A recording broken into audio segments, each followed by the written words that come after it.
I'm trying to figure out another one. When did pro-black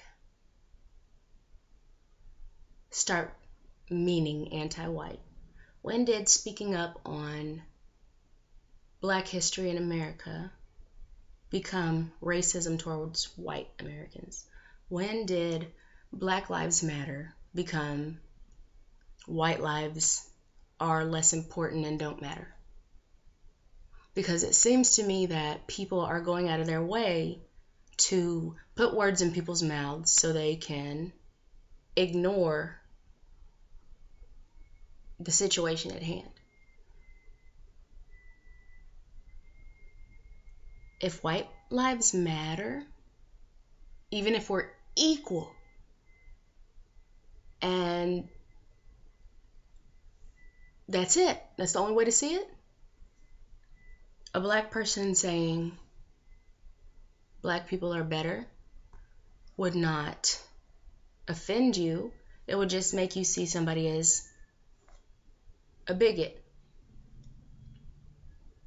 But the fact that you can sit there and ignore it and claim they're a bigot and black people are still getting killed everywhere makes you a bigot. And there's no other way to say that. Because you can go, if you care enough, it's like me being a female and saying, I have American privilege as a woman. If I get raped and beat by a man, I can press charges. But the Middle Eastern woman over there in Kuwait or Iraq or wherever who gets raped and speaks up against it, she gets stoned to death. That's her punishment. So naturally, yes, any idiot could see I have a privilege. So for, I don't know. Let's just use an example. I don't know, a poor white person, man, poor white male, which happens to be up here on the social stature until, of course, in class, money first, and then race comes in, and the poor white man is still going to be here, and the poor black man is going to be here. And not only that, the poor black man is living the life that most black men do, and the poor white man is not.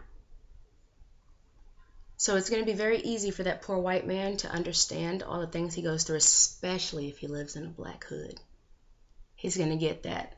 The white boy, the cracker, the redneck, the wigger, the all kinds of crap.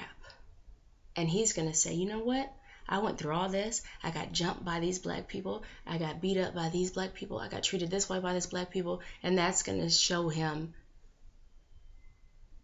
how black people are in his mind and the majority. He's not going to go out of his way to see if the black people he's come across in the hood are the majority or if that's the norm. He's going to see it for what he has been dealt.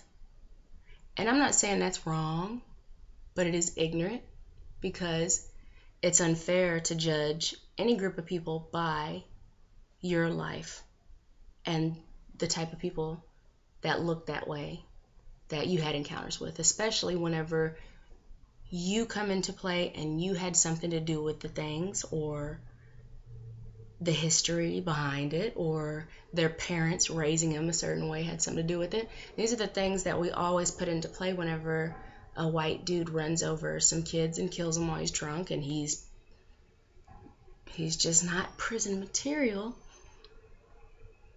because we see white people and white boys and white men as human, and we want to, especially women, whenever they kill their kids, we want to understand why she felt the need to kill these kids. We want to understand what was going through her mind and what was being done to her that made her feel like killing her kids was the answer.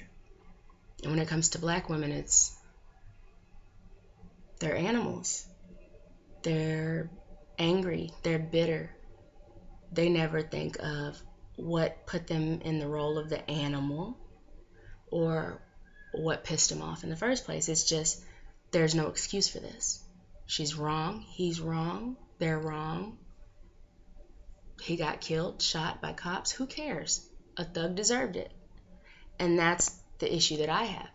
It's not the fact that I feel like black people are more important, or brown people are more important, or black people are more pure at heart, or doing less crime but being arrested for more. It's the fact that black people are being sought out more and assumed more criminals before victims or before human beings. They're seen as guilty before proven innocent, whenever it's the opposite for others. And with women, rape victims, they're seen as, well, it only depends on the person who raped them, their financial situation. And then we decide if she's a victim based on our mindset, or if she's just a gold digger. To say, well, Americans have it better than most countries. Yes, I would agree fully. But does that take away from the pains and the struggles of the average American, or the average black American, or the average brown American, or the average female American? No. It just gives a justification to the person speaking on it to ignore it and to make light of the situation. And that's the biggest issue I have. Me, I'm going to speak up as a straight female against those people who have met the love of their life and met someone who finally understands them and their shitty situations with everybody treating them like less than, who wants to marry the person, but they can't because it's the same sex as them. Something that small justifies why they're not good enough to be married or call their lover their husband or wife.